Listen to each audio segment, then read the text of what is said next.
अस्सलाम वालेकुम, I am from बेबियास consultant. आज हम आपके लिए टेक्निकल एनालिसिस कोर्स की थर्ड वीडियो लेकर आए हैं, जिसमें हम आपको चार्ट पैटर्न्स और ट्रेडिंग के इंपॉर्टेंट रिवर्सल और कंटिन्यूएशन सिग्नल्स को समझाएंगे। ये पैटर्न्स हमें बताते हैं कि मार्केट किस डायरेक्शन में जा सकती है। तो आइए स्टार्ट करते हैं। सबसे पहले हमारे पास है डबल टॉप बेयरिश। अब डबल टॉप एक बेयरिश रिवर्सल पैटर्न है जो तब बनता है जब प्राइस दो मरतबा सेम हाई बनाए और बीच में थोड़ा सा डिक्लाइन आए। जैसे आप इसमें चार्ट में भी देख सकते हैं। फॉर एग्जांपल हम इसकी लें तो यूँ हम ले सकते हैं इसकी एग्जांपल कि प्राइस 100 पर थी, 100 से कहाँ पर पहुँची, ऊपर होके 120 पर पहुँची। फिर इसके बाद वापस नीचे आकर कितने पे आई, 110 पर आई। फिर अगेन 120 को टच किया। तो इस तरह क्या हुआ, टच उसने कर लिया, लेकिन इसके बाद वो ब्रेक नहीं कर सकी और नीचे गिर गई। तो ये सिग्नल है कि बायर्स वीक हो रहे हैं और मार्केट नीचे जा रही है। जिस तरह आप इसमें चार्ट में देखेंगे तो आपको पता चल जाएगा कि किस तरह पहले ये 100 जैसे ऊपर गई, फिर इससे थोड़ा ऊपर गई, फिर वापस उससे थोड़ा सा नीचे आई, फिर वापस ऊपर गई जहाँ पर थी हाई पर। तो ये आपको चार्ट के ज़रिए भी पता चल रहा होगा। इसके बाद हम नीचे आते हैं। नीचे हमारे पास आ जाता है सेकंड पे जो है वो हमारे पास डबल बॉटम बुलिश है। डबल बॉटम बुलिश जो है वो रिवर्सल पैटर्न है जो डाउन ट्रेंड के एंड पर बनता है। फॉर एग्जांपल हम इसकी लें तो ये है कि प्राइस 120 तक गिरती है, 120 से 100 तक आके गिरती है, नीचे आके गिरती है। फिर 100 से थोड़ा सा ऊपर होके यानी 110 तक रिकवरी करती है। फिर इसके बाद दोबारा कहाँ आती है, 100 को टच करती है। वो क्या था, हाई होके फिर उस पर लो पे टच करती है। ये क्या था, लो होके फिर उसको ये दोबारा जैसे लो होके फिर उसी पर आकर 100 को दोबारा टच करती है। तो लेकिन ये भी उसी तरह ही है, बस उसका रिवर्सल है, ये टच करती है। लेकिन इसमें भी क्या है कि ये ब्रेक नहीं होती और वापस क्या होती है, ऊपर चली जाती है। वो क्या थी, वापस नीचे चली जाती थी। और ये वाली जो है डबल बॉटम, ये क्या होती है, ये वापस ऊपर चली जाती है। ये सिग्नल्स हमें क्या देते हैं कि जो सेलर्स हैं ना वो वीक हो गए हैं और बायर्स कंट्रोल ले रहे हैं। इसके बाद हम नीचे आके देखते हैं। इसमें चार्ट में भी हमें यही बताया गया है कि किस तरह ये नीचे होके फिर ऊपर फिर वहीं पर आ जाती है। ये इस तरह चार्ट में भी हमें यही चीज़ सेम बताई गई है। अब इसके बाद नीचे आते हैं तो हमारे पास है राइजिंग वेज बेयरिश। ये क्या होता है, राइजिंग वेज जो है एक बेयरिश पैटर्न है जिसमें प्राइस ऊपर जाती है लेकिन ग्रेजुअली जो है मूवमेंट वीक होती जाती है। आप देख सकते हैं कि ये चार्ट में भी हमें बताया गया है कि ये ऊपर गई, फिर ग्रेजुअली क्या हो गई, इसकी ये वीक होके फिर ये नीचे आई। अब जैसे इसकी एग्जांपल हम लें तो प्राइस कितनी थी, 100 थी। 100 से कितनी ऊपर जाने की बात हुई है ना, तो 100 से कितने पे हुई, 110 पर हुई। फिर ये थोड़ा सा नीचे आ गई, 108 पर हुई। फिर ये वापस 110 से ऊपर गई यानी 108 पे आके फिर अगेन इसने क्या क्रॉस किया, 110 को भी क्रॉस किया, ऊपर चली गई, 112 पर गई। लेकिन हर मूव क्या होता है, इसमें स्लो हो जाता है और आखिर में ब्रेक डाउन हो जाता है। इसका मतलब क्या है कि मार्केट जो है ना वो नीचे गिर सकती है। चार्ट हम देखें तो इसमें भी हमें सेम यही चीज़ बताई गई है कि ये राइजिंग वेज किस तरह से हो रहा है।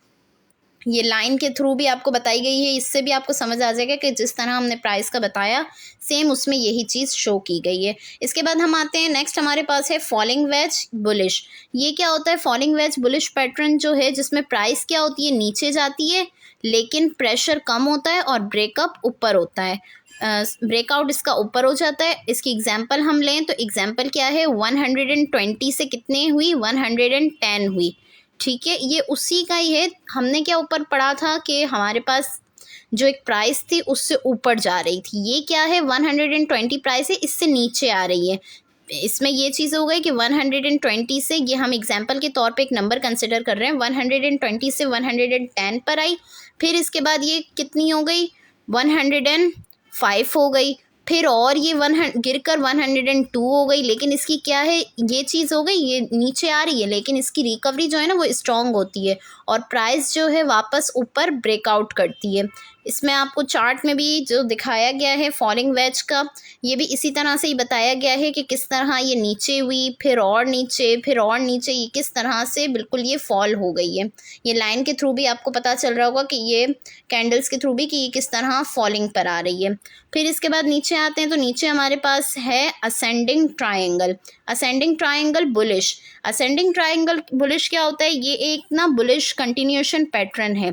इसमें प्राइस एक फिक्स रेजिस्टेंस लेवल को बार बार टेस्ट करती है, लेकिन वो ब्रेक नहीं कर पाती है। टेस्ट करने के बावजूद भी वो ब्रेक नहीं कर पाती। इसका मतलब क्या होता है कि बायर्स जो हैं वो प्रेशर बिल्ड कर रहे होते हैं और इवेंचुअली ब्रेकआउट ऊपर होता है। इसकी अगर हम एग्जांपल लें तो एग्जांपल इसकी ये हो सकती है, हम सपोज कर सकते हैं कि प्राइस 100 से 110 के बीच में मूव करती है।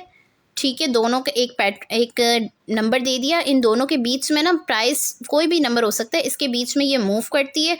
हर दफ़ा जो है ना ये 110 को हिट करती है, लेकिन ये ब्रेक नहीं करता। ठीक है, इसका हिट करती है लेकिन वो ब्रेक होता नहीं है।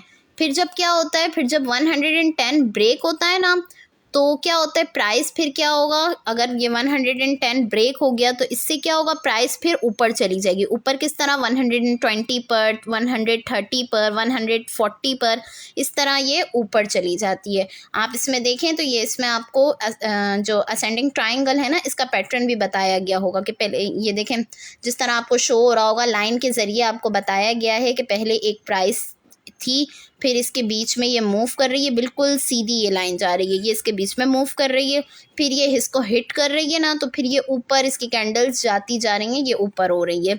फिर इसके बाद नीचे आके हम देखते हैं तो ये है डिसेंडिंग ट्राइंगल बेयरिश।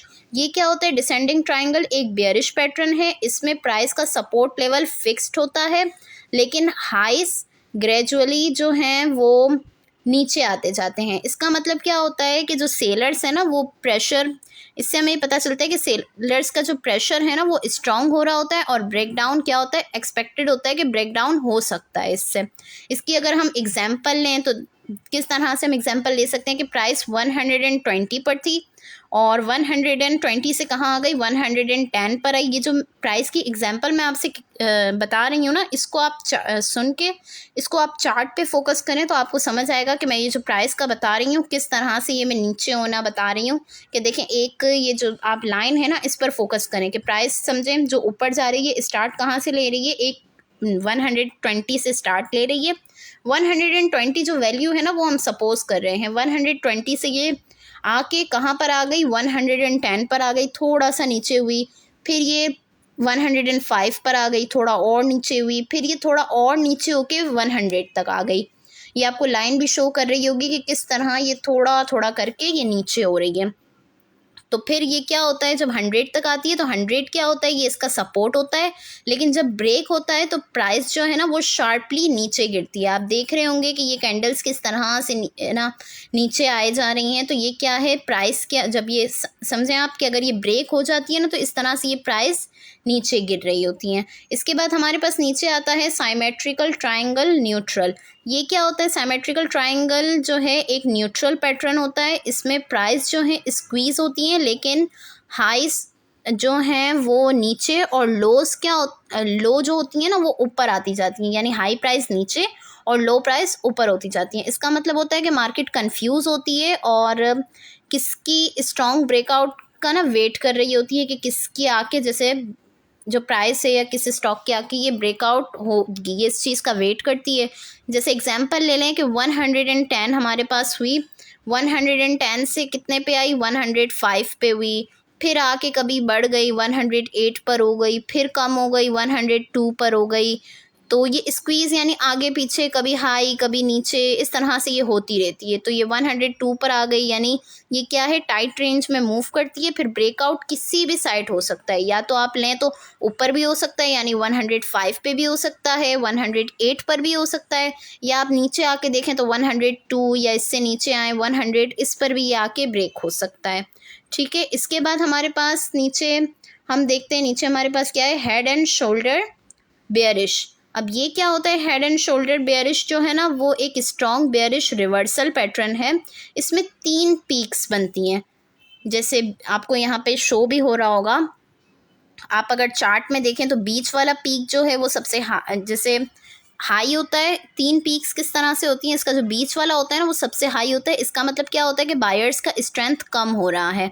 अब हम जो एग्जांपल आपके साथ शेयर कर रहे हैं उसमें आप चार्ट पे फोकस कीजिए कि किस तरह से देखें, प्राइस जो है वो 100 से कहाँ पर आई, समझें आप, जो 100 एक प्राइस थी, 100 से ना ये 120 पर गई। बीच में आपको ये जो पैटर्न दिख रहा है ना, चार्ट बना हुआ है, इसमें बीच वाला हेड है और राइट शोल्डर है और एक है लेफ़्ट शोल्डर। तो अब इसको एग्जांपल पे हम समझते हैं कि किस तरह से बताया गया है। तो इसमें जो है ना प्राइस 100 से 120 पर हुई, यानी लेफ़्ट शोल्डर जो आपको दिख रहा है ना, ये समझें 120 पर आ गया प्राइस। फिर ये 120 की प्राइस थी, ठीक है। अब लेफ़्ट शोल्डर के बाद हमारे पास क्या बनाया हुआ है ट्रायंगल, ये जो बना हुआ है वो हेड का बना हुआ है। 120 से फिर कहाँ पर आ गई, 130 पर आ गई, यानी ये हेड पर आ गई। फिर इसके बाद कहाँ गई, 100 ये देखें हेड आप ऊपर हो गया ना, तो अब इसका ट्रायंगल ऊपर जा रहा है, तो इसका मतलब क्या हुआ, 120 से 130 पर ये प्राइस ऊपर आ गई। फिर इसके बाद ये नीचे आ गई, यानी 110 पर हो गई, तो ये राइट शोल्डर पे, जिस तरह राइट शोल्डर जो हमारा नीचे हो गया, तो ये क्या है, प्राइस नीचे होके 110 पर आ गई। फिर जब नेक लाइन ब्रेक होती है तो प्राइस क्या है, नीचे गिरती गिरती जाती है। आप इसमें देख रहे होंगे कि प्राइस ये जो राइट शोल्डर है, इसके बाद ये किस तरह से ये नीचे गिरती जा रही है। इसके बाद हम नीचे आते हैं, हमारे पास है inverted head and shoulders bullish. ये क्या होता है, inverted head and shoulders bullish जो है वो रिवर्सल पैटर्न है। इसमें 3 डिप्स बनती हैं, बीच वाला जो है सबसे डीप होता है, इसका मतलब होता है कि सेलर्स वीक हो रहे हैं और बायर्स कंट्रोल ले रहे हैं। इसकी भी हम इसी तरह एग्जांपल समझते हैं, आप इसको भी देखिए कि किस तरह से बता रहे हैं। आप देखें कि प्राइस 1 जा रही है, समझे आप, ये जो कैंडल्स बनी हुई है ना, ये स्टार्ट की प्राइस हम सपोज कर रहे हैं। प्राइस 120 पर आई, इससे कहाँ गई, 100 पर गई, यानी लेफ़्ट शोल्डर 100 का हो गया। फिर इसके बाद ये कहाँ गई, जो है वो हेड की तरफ मूव किया, यानी प्राइस कितनी हो गई, 90 हो गई। फिर इसके बाद इसने मूव करके ये कहाँ चली गई, 110, यानी राइट शोल्डर पर हो गई। फिर इसका ब्रेकआउट होता है और प्राइस क्या होता है, ऊपर चली जाती है। ये आप कैंडल्स देख रहे होंगे, राइट शोल्डर के बाद ऊपर जा रही है। ऊपर हमारे पास क्या था, हेड एंड शोल्डर बेयरिश में, वो नीचे जा रही थी राइट शोल्डर के बाद, और यहाँ पे क्या है, राइट शोल्डर के बाद ये क्या है, ऊपर चली जाती है। इसके बाद हम नीचे आके देखते हैं फ्लैग एंड पुल बुलिश। ये क्या होता है, फ्लैग एंड पुल एक कंटिन्यूएशन बुलिश पैटर्न है। इसमें पहले स्ट्रॉन्ग अप मूव होता है, फिर छोटी कंसोलिडेशन होती है, फिर जो है ना वो कंटिन्यूएशन होता है। जैसे फॉर एग्जांपल हम देखें, प्राइस जो है वो 100 से डायरेक्ट 120 पर जंप करती है। ये आपको चार्ट में ना यहाँ पे फ्लैग टाइप दिया हुआ है, जो प्राइस है वो 100 से डायरेक्ट 120 जंप करती है। फिर इसके बाद कहाँ आती है, 115 तक साइडवेज मूव करती है, यानी थोड़ी नीचे आके थोड़ी सी साइडवेज की ये मूवमेंट होती है इसकी। फिर इसका ब्रेकआउट कहाँ पर होता है, ऊपर जाता है, यानी 130 पर जाता है। आप इसमें देख रहे होंगे कि ये किस तरह से ये ऊपर गया है फ्लैग।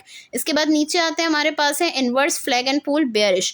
ये क्या होता है, inverse flag bearish continuation pattern है। इसमें स्ट्रॉन्ग डाउन मूव के बाद छोटी कंसोलिडेशन होती है और फिर फर्दर डिक्लाइन होता है। फॉर एग्जांपल हम इसकी देखें, ये किस तरह नीचे जा रहा है, कि इसमें आपको देख के भी पता चल रहा होगा कि ये नीचे जा रहा है। कैसे, प्राइस 120 पर थी, इससे 100 पर आकर गिरी, फिर ये थोड़ी ऊपर हो गई 105 तक, और ये यहाँ पर आकर थोड़ा रुक गई। फिर प्राइस कितनी हो गई, 90 तक आकर ये और गिर गई। तो ये आपका क्या हो गया, inverse flag and pull bearish हो गया।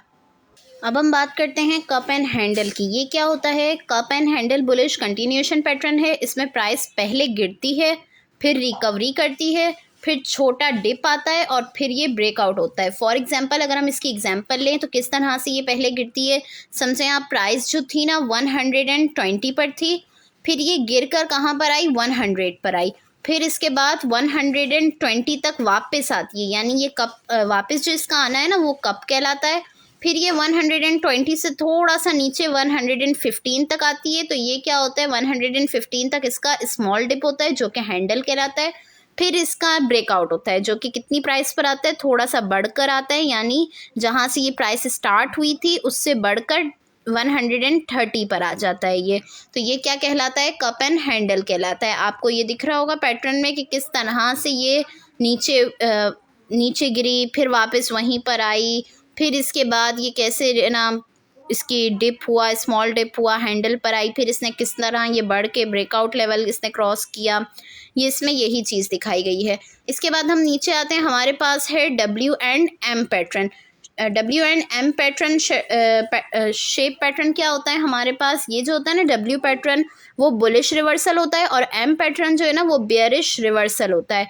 W पैटर्न में प्राइस 2 दफ़ा नीचे जाकर क्या होती है, वापस ऊपर आती है।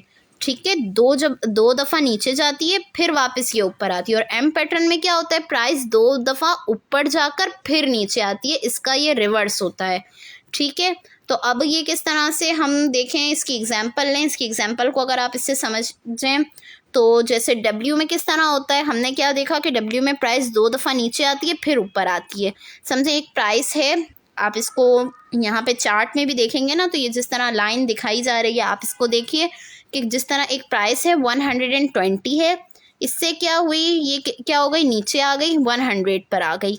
ठीक है, फिर ये ऊपर हुई कितनी, 110 पर हुई, फिर ये वापस नीचे आ गई। हमने क्या पढ़ा था कि 2 दफ़ा नीचे आती है, तो ये वापस नीचे आ गई 100 पर, फिर ये वापस ऊपर हुई यानी 120 पर आ गई। तो ये क्या कहलाता है, W पैटर्न कहलाता है।